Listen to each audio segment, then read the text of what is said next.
Bax, bu gördüyünüz xəstəlik el arasında pullu dəmirov adlanır. Amma əslində xəstəliyin elmi adı psoriazdır. Bu dərinin xroniki autoimmun və yoluxucu olmayan xəstəlikdir. Çünki psoriaz bir xəstədən digər xəstəyə yoluxsa millət bərbad olar.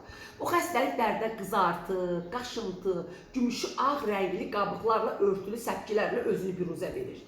Ən çox diz, dirsək, dəri, bel nahiyələrində, başın arxa nahiyəsində müşahidə olunur.